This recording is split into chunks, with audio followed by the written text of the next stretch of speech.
So I got the roll fast all chucked up in the stand here, ready to go. And I'm going to be using this Murray Ground Zero ancient 20-inch BMX bike.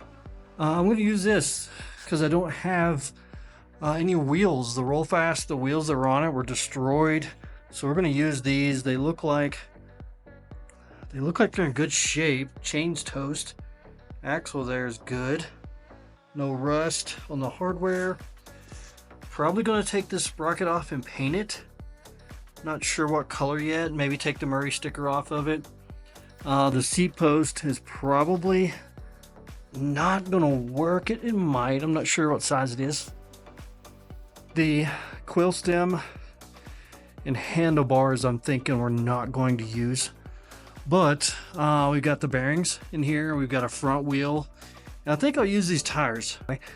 And I'm not determined yet if I want to use this fork. It looks like a suspension fork, but it has all of about like zero travel. Oh, I think I got something there. It's really just a really hard elastomer or coil spring inside that thing. So anyhow, we've got bearings, we've got wheels, maybe tubes, we've got bearings, crank, sprockets, another coaster brake wheel. So I think we've got enough stuff to get this guy going here.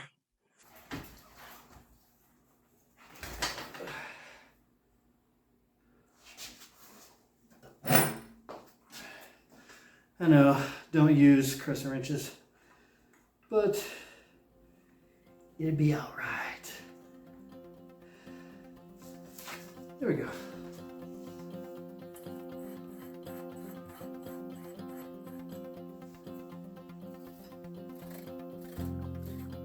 A little dry.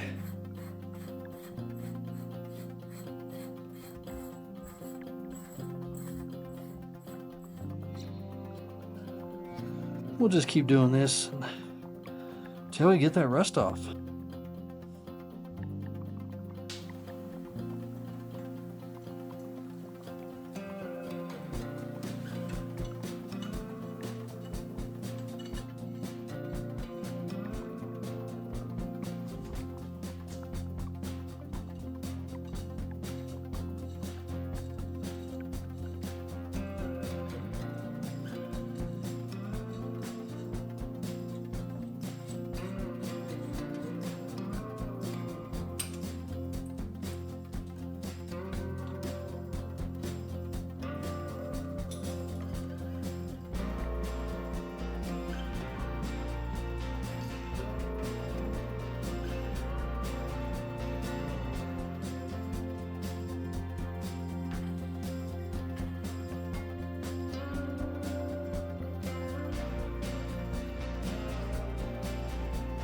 Stepping outside here to get away from the sound of the dryer inside the house.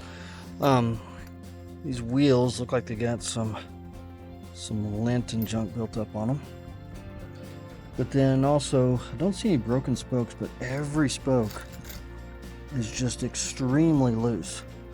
So we're gonna have to tighten these. The tires do have some age cracks in them. What I intend to do with this bike is to ride it on some single track mountain bike trails. So I'm going to use these tires.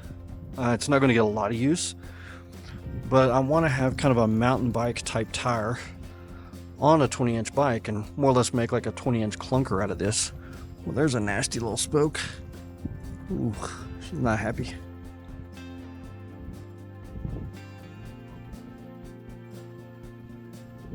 All right, he's making noise. So, I just got the spokes all tightened up, the reflectors removed, and washed the wheel. And now I see I have a lot of grimy kind of surface rust. I'm going to hit this with some Never Dull, see if we can clean that up. Most of the spokes survived fairly well, just tightened them. I don't have a touring stand, so I didn't worry about that so much. Ooh, look at that. Oh, yucky, yucky. Ugh, look at that. Hardware seems good, just grimy and dirty. over here too. So cleaned it, put some air in this tire, and a minute ago it was kind of bubbling. I think this tube may be bad, but look at those cracks, man. Holy cow. I don't know how old these tires are. We'll see how long they last. Oh, this is kind of a budget build as well. Don't really want to spend a lot of money on it. All right, oh, there's your bubbles. So I'm not sure if that's actual air coming from the tube or if it's just where I washed the wheel and tire with the tire so flat it was off the bead. And sometimes when you just air the tire up, it will push the water and bubbles out. The speed that is escaping at, however, I really think this tube is probably bad. So probably going to need a 20-inch tube.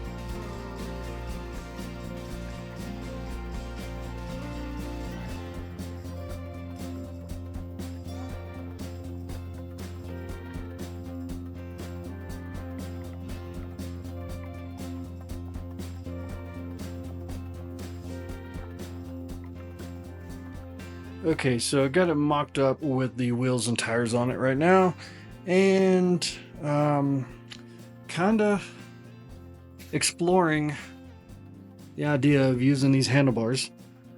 They're a little bit of a low rise. This right here, you can see the size of my hand. That's from a kid's bike. I do have, you can see my trashy garage. I have some bars here we took off of another bike. And let's see. Well, so that's like your standard BMX bike handlebars of today. See the difference? Oh, you know, I think I like the bigger ones better. I think we'll go with the bigger ones. And so, whoa. Somebody wasn't paying attention when he put the wheels on. And you see that nut is all the way down towards the bottom. And that one's up. So just need to take a little wrench and take a moment to fit that. But I think what we'll do here, I'll probably take this quill stem and I'm going to scuff it up and just shoot it with some semi-gloss black paint and use these bigger bars to get it on there. Wow, look at that paint. Oh, I love that. The sparkles. Sparkles.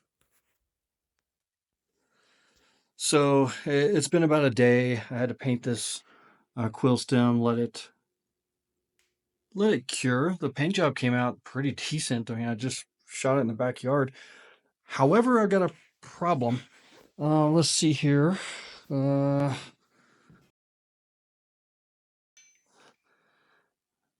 had to put the bike on the ground here to be able to get a screwdriver in this and bend it up and then bend it back down to get the handlebars on. And what I found is this part of the handlebars right here, notice how it doesn't flare out, it's just straight across. This flares out. Actually, it kind of steps up and then steps up again. So it's larger diameter.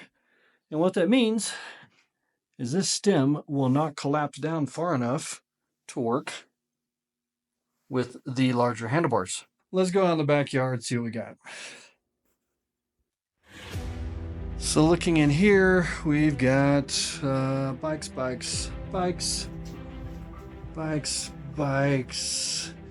Everything has a threadless headset. What the heck is that? It won't work anyway.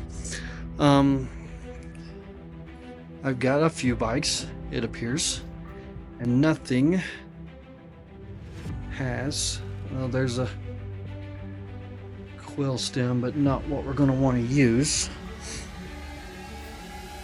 Ooh, well, that's not going to work. That's not going to work. That's not going to work. Okay. Yes. This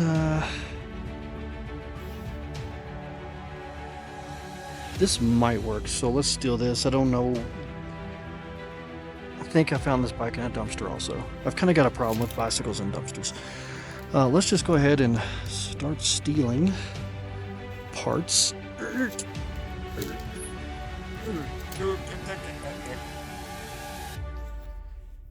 Phew. Had to set the phone down and use my strong hand. Let's see. Proper bicycle mechanic would say put 1 foot here, put 1 hand here, and nope, that's wrong. Put 1 foot here, 1 hand here, and yep, that worked. All right, now let's see.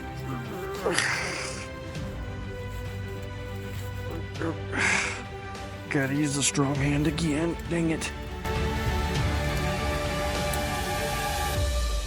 Oh, that looks delicious. How about we bring the fork out here before we go through the hassle of taking all this crap off of it. And just see if that'll even fit inside the fork. So I got smart and I just grabbed this part out of the fork. And it's so close, yet so far away.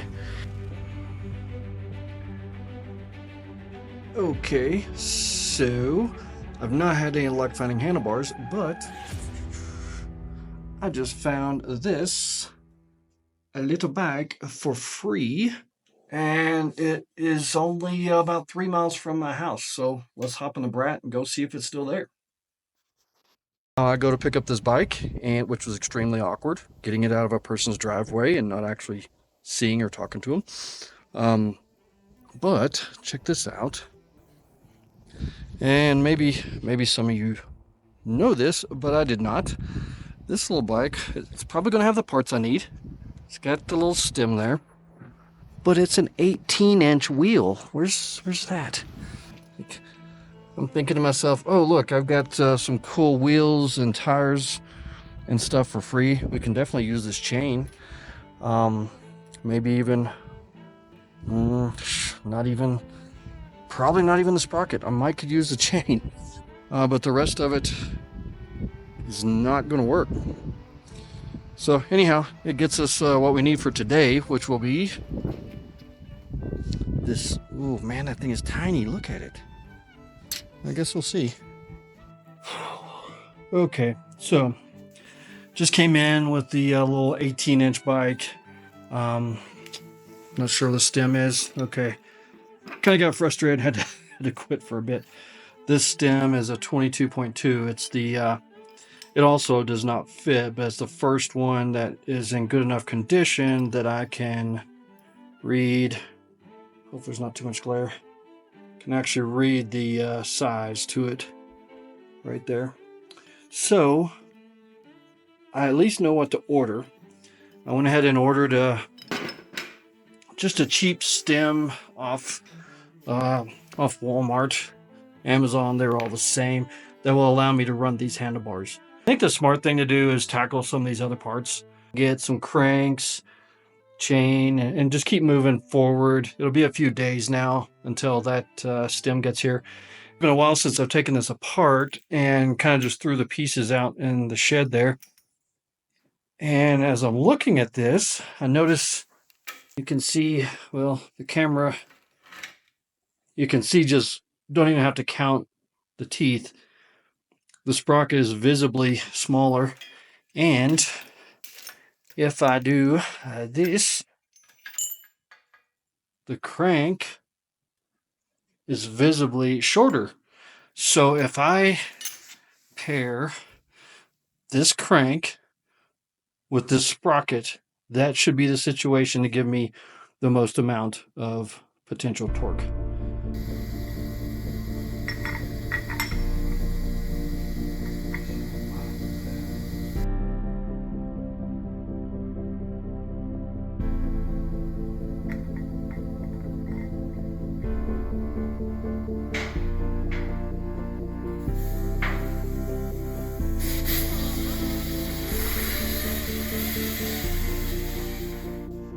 Here we finally got the sprocket on with a nice matte black paint job.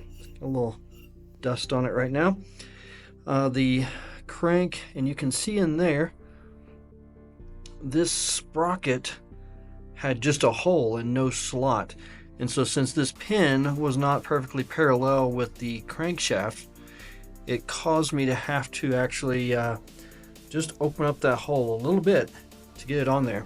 Been a few days now, and we have got the crank, you can see there, crank and sprocket installed with some new pedals that I picked up down at the local bike shop.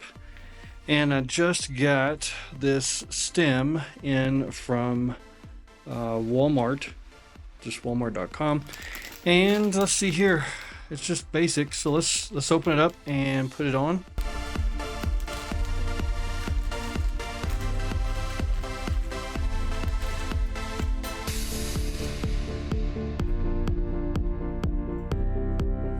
Oh, thank goodness, finally.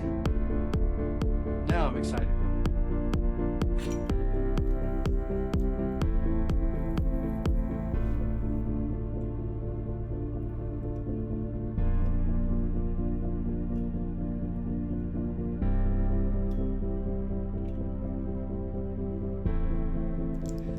These little grips seem like a good idea at the time, but the yellow doesn't actually match the yellow of the bike like I would like it to. I don't know what's up with the pink wrapper. And they're actually way smaller. Like, look, like the size of my hand. They're actually way smaller than I expected them to be. But they were Temu and they were like $1.50 or something. So I'm just gonna, I guess, stick them on for now. And when I find something better, just cut them back off. And who cares, you know? Tresemme, ooh la la.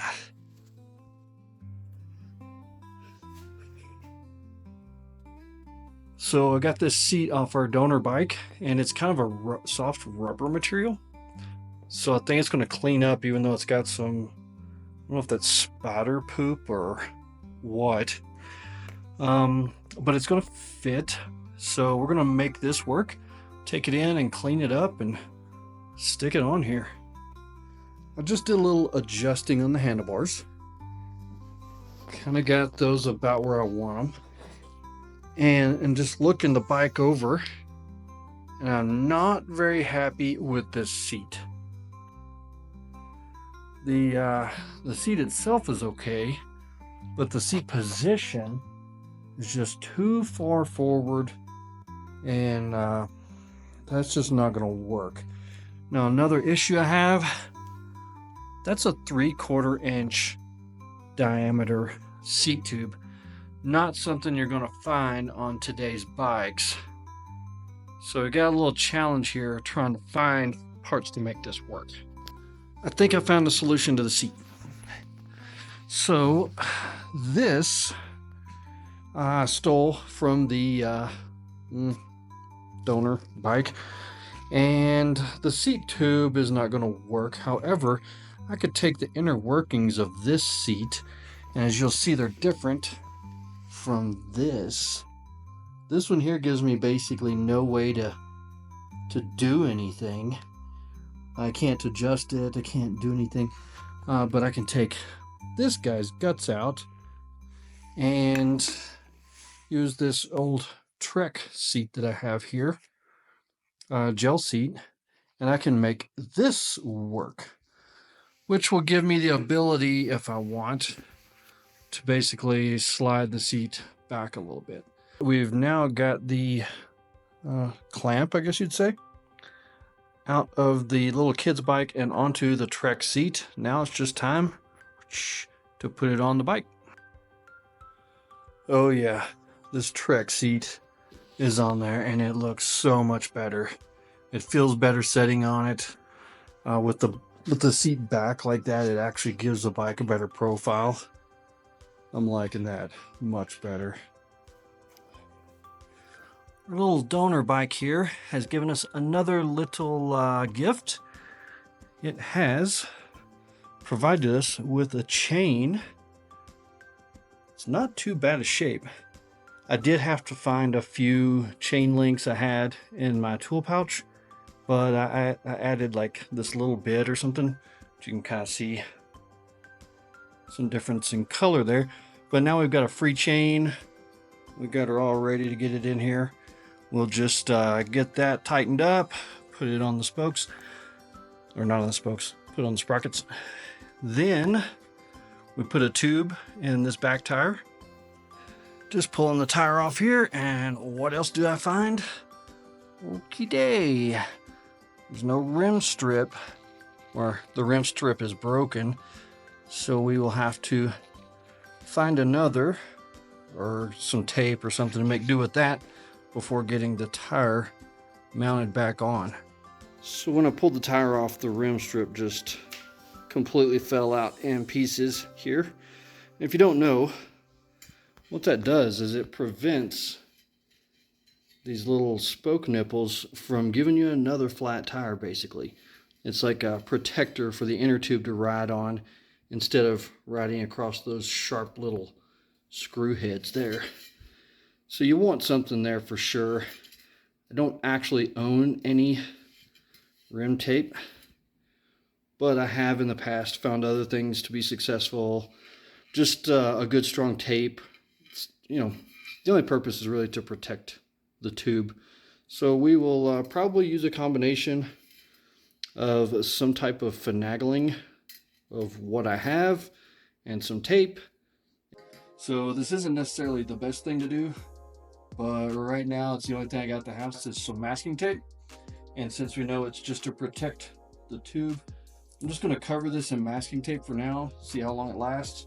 And I will have to punch a hole right here for the inner tube valve stem to go through. So let's see what we get. Whoa.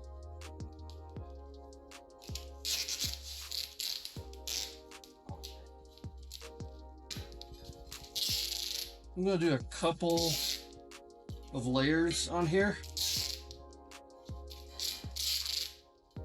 Now, one concern is that the masking tape is far more brittle than the rubber on the rim strips, so it may actually not last very long.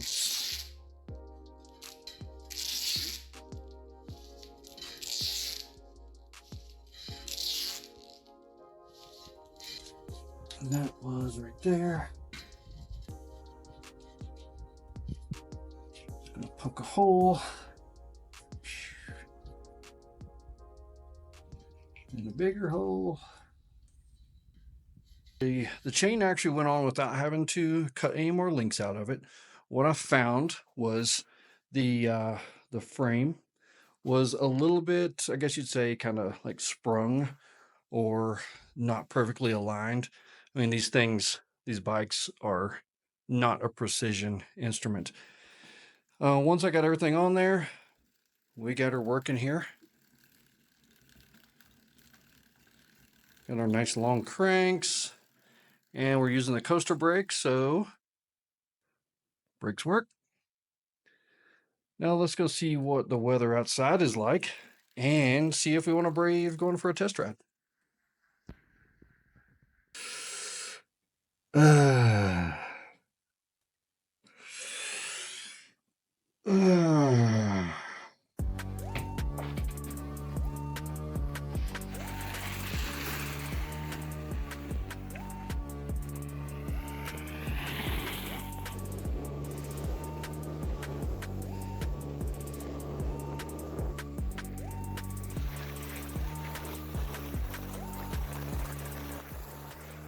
actually working better than I thought it would. I was a little concerned on the snow, it'd be too slick, but it's doing okay. I don't quite have the guts to really push on the pedals too hard just yet. Sometimes these wheels will move and chain pops off, and that doesn't feel so good.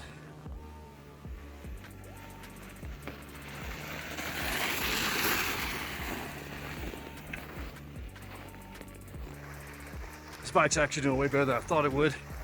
Holding together well. Done a couple of power slides. Even torqued it a bit. It's doing good.